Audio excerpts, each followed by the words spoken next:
Today I would like to reflect on the red flags you will notice when you are dealing with a narcissist in a long-distance situationship. And yes, it's a situationship, because nobody would ever consider that type of nonsense happening with them anything more than that. I think it's a very important topic because many, if not most people nowadays meet online, and you don't want to waste months of your time only to realize that you were dealing with a complete phony. The long-distance narcissist, he will always keep you guessing where you actually stand with him. And that's basically the first red flag you will notice. There will be a lot of confusion, especially about the nature of your relationship. They always keep you guessing. Even more so when you live in different states or countries and barely have a chance to see them in person. Because your brain will automatically try to fill in the many gaps and make sense of what's happening in this dynamic. You will try to come up with explanations or conclusions or even excuses for the narcissist and ultimately end up gaslighting yourself. But before I jump ahead here, as with any other relationship with a narcissist, long-distance situationships start out with a lot of love bombing, usually via text, because they don't have the time to spend hours with you on the phone or FaceTime. And why is that? For the simple reason because you're just one egg in their basket and they are too busy entertaining all of you.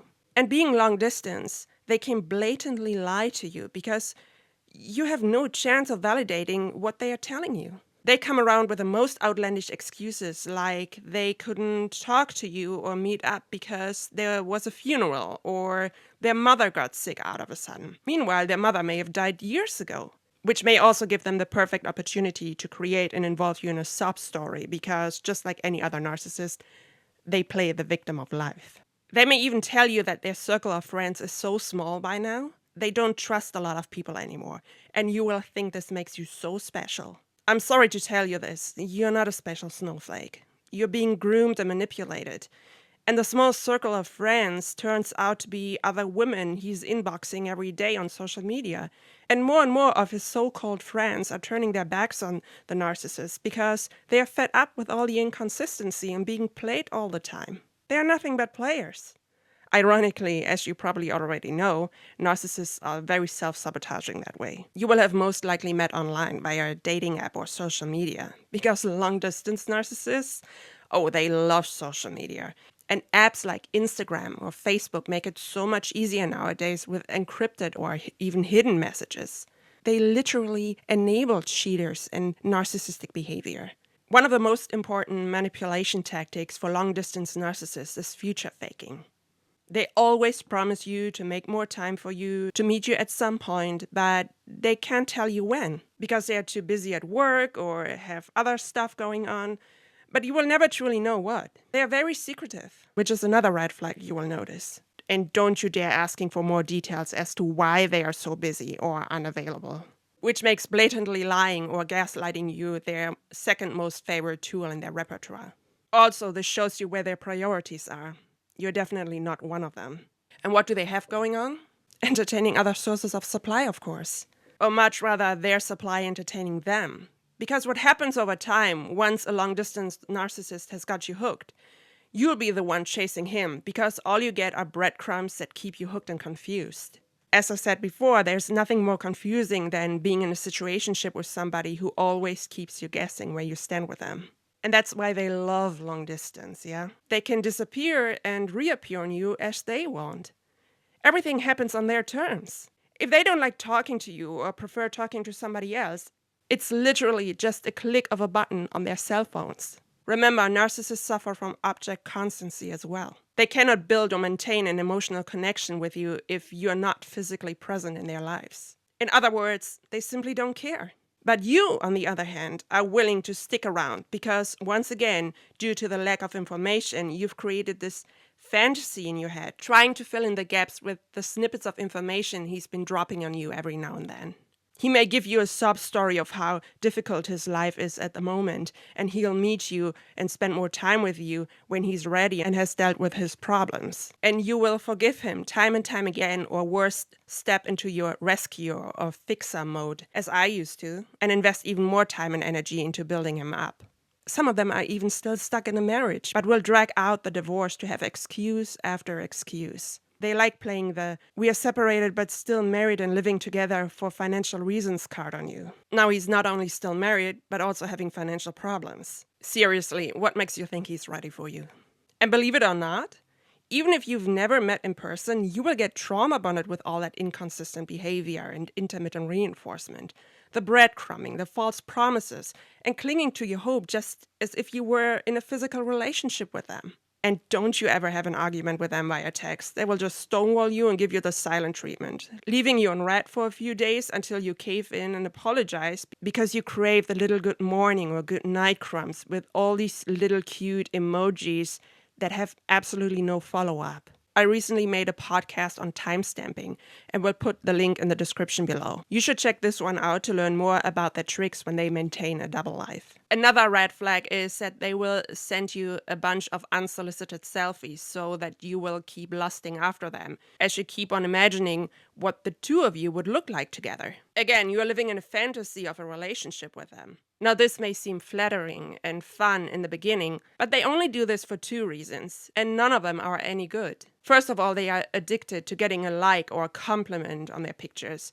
to see how much you admire them or lust after them. They need so much validation from you. And the second reason is that they want to get you hooked on exchanging pictures with them, to groom you into sexting and sending naked pictures of you. They're really disgusting that way. Do not fall for it. Who knows what they are going to do with it? You may think their pictures are cute and a sign of trust and intimacy between the two of you. But obviously, they are only sending you these pictures for extremely selfish reasons. Everything they do is selfish. And you will notice that over time because the photos are empty of information. They're not willing to share anything personal with you that's going on in their lives. It's usually selfies at the gym or a selfie of the narcissist lying on the couch smirking at you. They may think it's cute, but it's boring as hell after a while. Why? Because their lives are truly boring. They have nothing to offer but themselves, and even that's nothing. Oh, and rest assured, they'll be sending the same photos not only to you, but their many other supplies. I mentioned how you can check the timestamps of their photos in that same podcast that I will link below. How exciting it must be to spend all your free time on social media, scrolling through reels or liking photos of other women to attract and groom. It's sad, really. It's unproductive.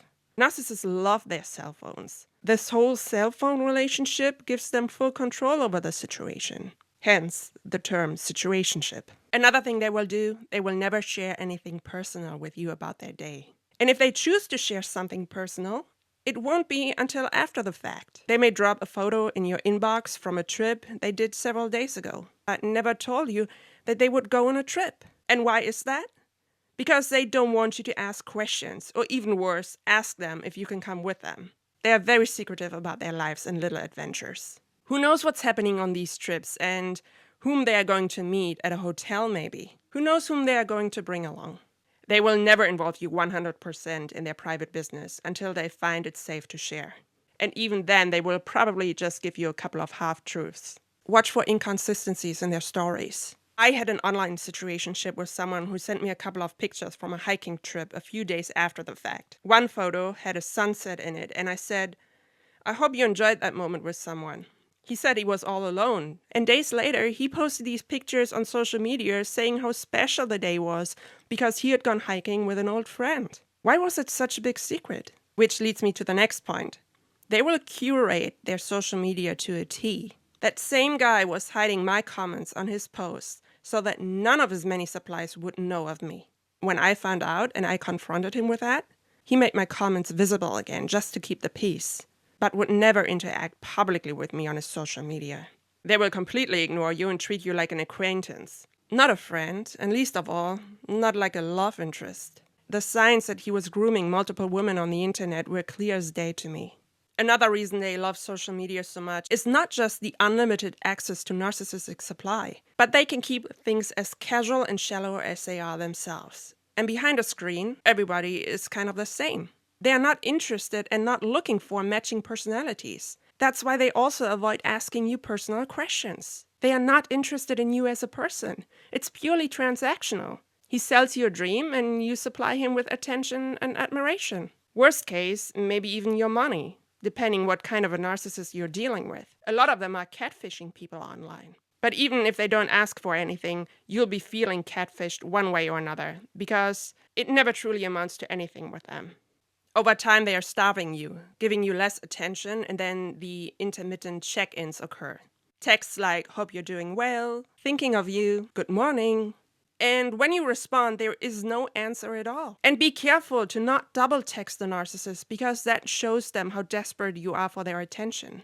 That's where they want you to be. That's exactly how they see they've got you hooked, line, and sinker. Or also, don't start playing those games as in, I'm gonna make him chase me now. First of all, that is an ego response. And secondly, the minute you start thinking that way, you basically adopt their sick behavior and also turn into a player. Listen, it's not good for your mental health at all. Just ignore them. The narcissist is only checking in to see if you're still pining for him and waiting while he's busy with other supply. Maybe somebody else he put on the back burner for you. Remember, they tend to recycle their former supply. You're just one person of many persons in the chain. A lot of these long-distance narcissists lead double lives, multiple even. That's why they like jobs which allow them to travel a lot. They have people all across the country or even abroad. And they will find people in specific areas that they love to live in to keep their options open. A lot of narcissists commit immigration fraud that way too. It's so easy for them on the internet. Oh, I've always been wanting to live in Australia. And lo and behold, the narcissist suddenly has like 5 online girlfriends in Sydney and other places. My own ex-boyfriend did that, actually. He said he'd always wanted to live in Vancouver and found himself a girl on Facebook who lived in that area. He also once told me he ran away after an argument with her and spontaneously traveled to Japan, where he hooked up with an American woman and had a long-distance affair with her for 6 months. He even joked in front of me that she may have a child with him. It later dawned on me that they must have had unprotected sex, which narcissists like to engage in. Guess what I did after my relationship ended? I got an HIV test. Narcissists are reckless and filthy that way. They don't care if they pass on deadly diseases or STDs onto you. They do care if they have it themselves, but may still live their lives like nothing was going on. And they don't care if they have children with other people across the world, because they don't have to take care of them.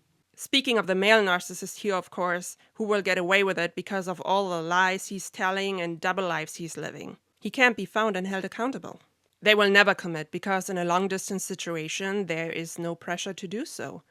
It's so much more fun, and they are in full control over the situation and their supply management. That's what they are. They are supply managers. Narcissists are all about power and control. And don't you dare having any expectations. Many narcissists who prefer long distance have avoidant attachment issues. If you haven't heard of that before, look for information about dismissive avoidant attachment, for instance. That doesn't mean that all people with an avoidant attachment style are narcissists. They are definitely not. But if you run into someone with narcissistic traits, it's pretty much the same game with a different label. Which leads me to the next point. They don't like to attach labels to anything, which is, again, why you never know where you stand with them. Long-distance narcissists can string you along for a very long time or disappear for months and come back hoovering because you were never officially in a relationship. Many of them just act like they're in a relationship, but just need somebody to talk to.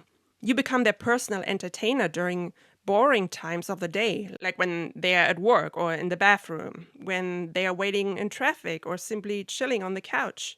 Places where it's safe for them to talk because they may have somebody else waiting for them at home. What it all comes down to, they are literally wasting your precious time without anything in return. Their life is truly nothing more but a sin. They are sinners, as simple as that.